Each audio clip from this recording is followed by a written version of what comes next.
प्यारे अधिवक्ता साथियों, सभी को हमारा प्यार भरा नमस्कार। आप लोगों का मॉक बिहार एपीओ के संदर्भ में जो संसूचना हमने कल भेजी थी, उसके हिसाब से कुछ बच्चों ने नया रजिस्ट्रेशन लिया है। आपको एक बार पुनः बता दूं कि जो बिहार एपीओ के इंटरव्यू कॉल के लिए बुलाए गए हैं, उनको ये अपने महत्वपूर्ण अवसर को भुनाने के लिए, अंतिम परिणाम को सुनिश्चित करने के लिए एक पायदान शेष बचा है।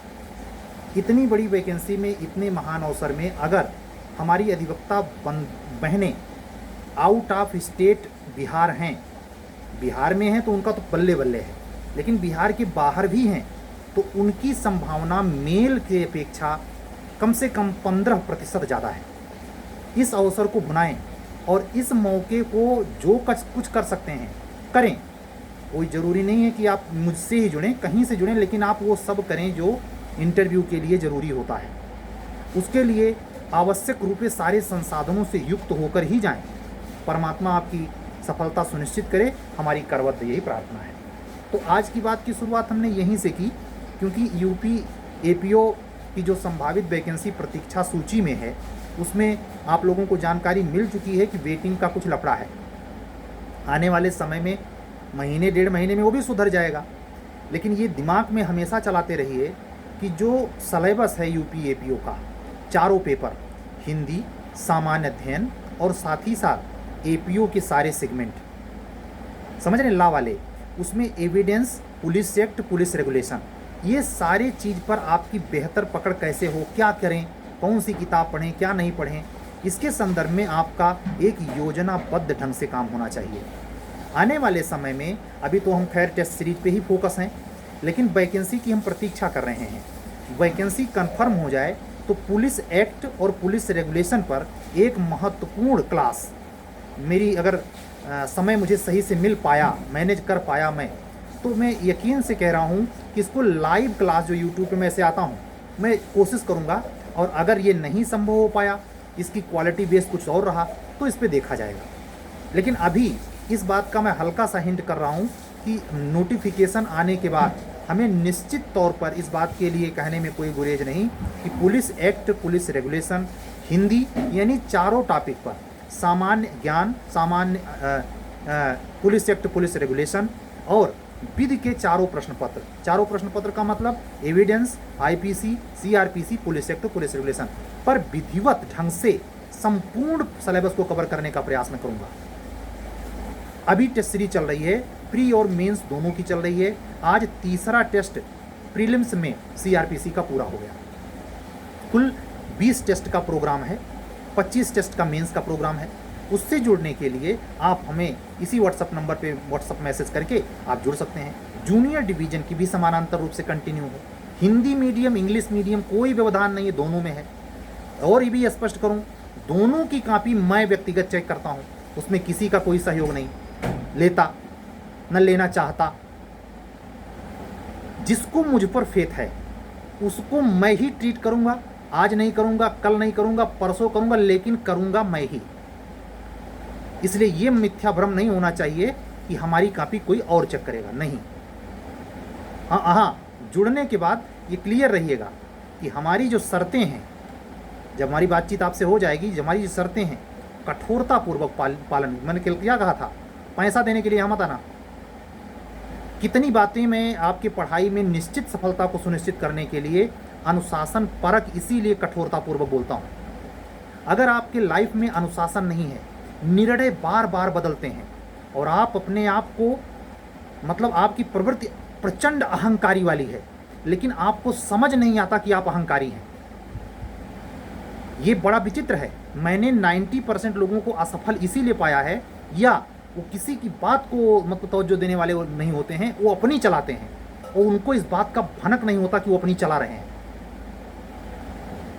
दो कारण हैं, एक तो हद के बाहर इमोशनल प्रवृत्ति, दूसरे सामाजिक हद के बाहर होना, तीसरे अहंकारी प्रवृत्ति का होना। अहंकारी प्रवृत्ति इतनी खतरनाक है कि वो सब कुछ नाश करती है, उसका इलाजे नहीं है। सफल लोग भी प्रचंड अहंकारी होते हैं। इसका निष्कर्ष ये भी निकलता है कि अहंकार के साथ सफलता प्राप्त की जाती है। कम से कम ऐसा डाटा तो मौजूद ही है कि पहले अहंकारी नहीं होता, लेकिन पद पाने के बाद बौरा जाता है, पगला जाता है, लिमिट क्रॉस कर जाता है, किसी से बातचीत नहीं करता, अपने आप को तोप समझने लगता है। ये सब होता है। लेकिन इसमें प्रवचन देने का क्या मतलब? मतलब तो वो कि अगर सिलेक्शन नहीं हो पा रहा है, उसमें एक रीजन अगर अहंकार है तो विचार कीजिए। वो कोई और विधाता आके नहीं सुधारेगा, कोई सगा सहोदर नहीं सुधारेगा, आपका बच्चा, आपकी बीवी नहीं सुधारेगी। सुधरना तो आपको पड़ेगा। भला मनाइए उस क्षण का कि आपको ये आभास तो हो जाए कि आप अहंकारी हैं। ये प्रवृत्ति दोनों में बराबर पाई जाती है। कुछ संदर्भों में अधिवक्ता बहनों में ये तो पूरा, जैसे वो वेलोसिटी नहीं पढ़ाई जाती, वेग, तो एक होता है परम वेग, जो इतने स्पीड से फेंका जाए तो गुरुत्वाकर्षण क्षेत्र क्रॉस कर सकता है पृथ्वी का। लाइट चली गई है, गुरुत्वाकर्षण क्षेत्र क्रॉस कर जाए, इतना इतना मतलब वेग से, उस वेग, उस परम वेग की बात कर रहा हूं मैं, जो बायोलॉजी में और ये खगोलिकी में पढ़ने को मिलता है।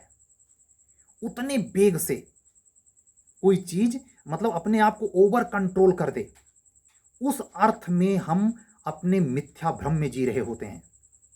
इसके कारक में कौन सा तत्व आता है? सबसे ज्यादा आपके संगी साथी आते हैं। ऐसा हो सकता है कि अगर आप थोड़ा सोशल नहीं होंगे तो आपकी संख्या मित्रों की ज्यादा नहीं होगी।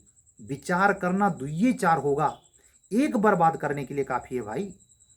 जो आपको फोन कर देता है, घंटों चाटता है, जिसको समय की कीमत बिल्कुल नहीं पता है, बिल्कुल फटीचर है, गाड़ी लिए कभी यहां कभी वहां भाग रहा है, जिसके जीवन का कोई उद्देश्य नहीं है।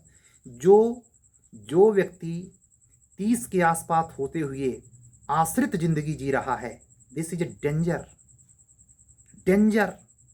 चाहे वो अधिवक्ता बहन हो, चाहे अधिवक्ता बंधु हो। समय बदल रहा है, ये 2000 के आसपास का समय नहीं, 2023 चल रहा है।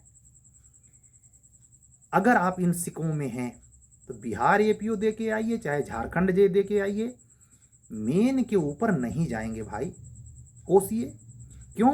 क्योंकि आप सब कर रहे हैं सिवाय अपने पर काम ना करने के। और कोई आपसे अगर अपने आप का काम करवाना चाहे तो आप उसको ही धर दबोचेंगे, आप उसको उपदेश देने से बाज नहीं आएंगे, क्योंकि आप ब्रह्मांड के सबसे अद्भुत प्राणी हैं। मतलब आपको कोई कैसे समझा सकता है? आपको बुरा भी बहुत तक लगता है। अहंकारी प्रवृत्ति की सबसे बड़ी निशानी बात में से खाल निकाल करके और टक्कर देता है जमीर को। और यही क्योंकि उसको सीखने का कोई अवसर नहीं मिलता और वो कूप मंडूक बना अपने आप को शेर खां समझता है और व्यवस्था को कोसता है कि कमीशन में भ्रष्टाचार है, फला सरकार में ऐसे होता था, ढिमका होता है। मैं अस्वीकार नहीं कर रहा हूँ, लेकिन आप अपनी इस लेबल श्रेणी उस लेबल तक जरूर ला सकते हैं जहाँ ईमानदारी से, शांतिपूर्वक, बिल्कुल चुप्पा प्रकृति के लोग टॉपर बनते हैं। ये नैतिक रूप से दुरुस्त नहीं होते, ये भगवान की तरह पूजा करने वाले प्राणी नहीं होते। अधिकारी की वैल्यू सिर्फ इस बात में होती है कि जो काम उसको सौंपा गया है, चाहे प्रशासनिक चाहे न्यायिक, वो कितना बेहतर ढंग से करता है।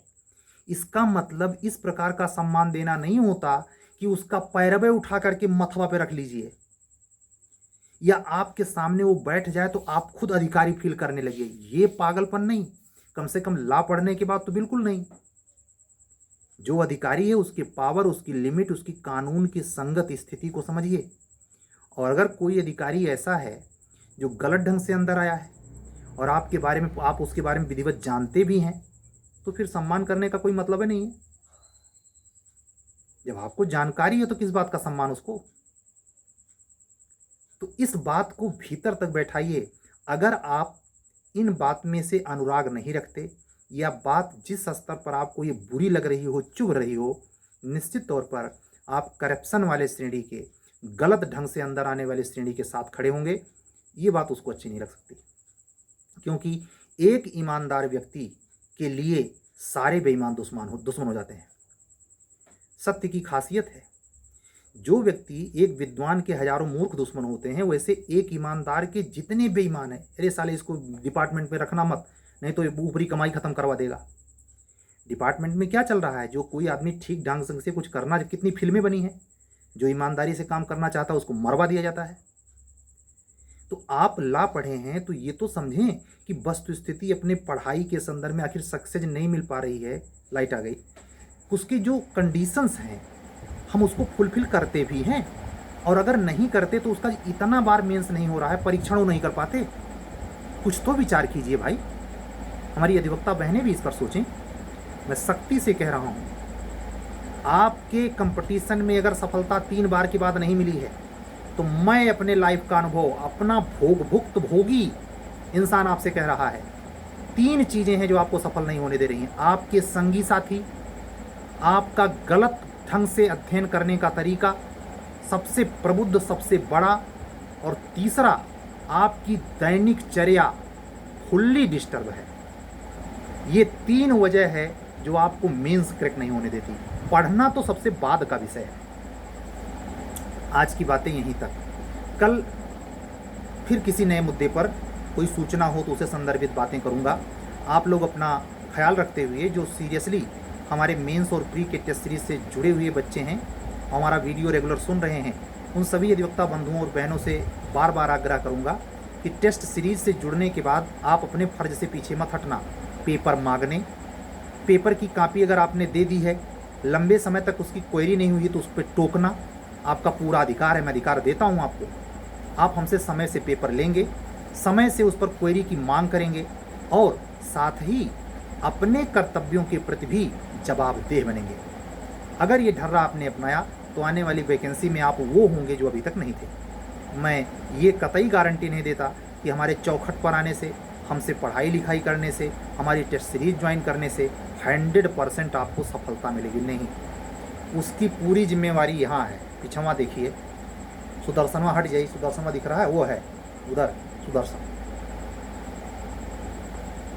यही कहे हैं, यदा यदा ही धर्मस्य और कर्मण्येवाधिकारस्ते। चलते हैं, कल फिर मिलेंगे। अपना ख्याल रखिए, ईमानदारी को कूट कूट कर बसाइए। भले आपके सामने पूरा भ्रष्टाचार और बेईमानी चल रही है, हमसे जुड़ने की पहली शर्त है हद के बाहर तक कट्टर ईमानदार होना चाहिए। अगर चालाकी है, आओ ना गुरु, तुम कैसे मसाला बनाया जाता है हम जानते हैं। कोई चालाकी चलने न दूंगा। हाँ, उसके प्रति हृदय खोल के रख दूंगा जो निष्कपट और ईमानदार है, विनम्र है, अहंकारी नहीं। मैंने ईमानदार को भी अहंकारी पाया है। ईमानदार होने का अहंकारी कि मैं ईमानदार हूं। चीजों को समझिए, और जीवन में दूसरों पे टिप्पणी करने के पहले पूरी कुंडली अपनी बांचिए, उस पर एनालिसिस कीजिए। क्यों नहीं हो पाता, उसमें वजह है। इन सब चीज़ों पे काम करेंगे तो आसान हो जाएगा, सब्जेक्ट सेकेंडरी हो जाएगा। आपका जीवन चरित्र, आपका इंसान होना मैंडेटरी और प्राइवेट प्रथम हो जाएगा, द्वितीय नहीं रह जाएगा। जीवन में कोई पद मिले या न मिले, कैसी जीवन शैली हो, ये मैटर नहीं रखता। आप में इंसानियत है, आप में ईमानदारी है, आप में मानवता है, आप में विनम्रता है, शुचिता है, तो आप इंसान हैं। अन्यथा किसी भी पद प्रतिष्ठा पे बैठे हूँ, मैंने ऐसे तमाम अधिकारियों को देखा है भाई, पूरा टुंच है, लोड होके जाते हैं, लोड होके आते हैं। का विभाग में काम कर रहा होगा बेवकूफ़ आदमी। सरकार का चयन करने का तरीका ऐसा है, जाएंगे जब पीके एग्जाम देना है तो पीके क्या कर सकते हैं। तो अधिकारी हो, चाहे कोई आईएएस हो, पीसीएस हो, जुडिशरी में हो, इतना नहीं हो जाता कि वो भगवान हो जाए। भगवान होने का लाइन लेंथ दूसरा है, लेकिन इंसान हुआ जा सकता है। इंसानियत, उस पर मेरी बातें पर डे की रहती हैं। साथ साथ में आप लोगों का अध्ययन चलता है। अभी जीएस की मैंने 13वीं क्लास कंप्लीट की है। एफडीआई पे आज इकोनॉमिक्स टॉपिक था। आप लोग अगर उस जीएस क्लास से भी जुड़ना चाहते हैं, जो मल्टीपर्पज़ है, यूपीजे, यूपीएचजेएस और यूपीएपीओ तीनों के प्री मेंस पर फोकस है, वो उससे जुड़ने के लिए भी नंबर यही है। कल फिर मिलेंगे, तब तक के लिए विदा दीजिए। सत्यमेव जयते। अपने स्वास्थ्य का ख्याल रखिए। सबको हमारा जय सिया राम, शुभ रात्रि।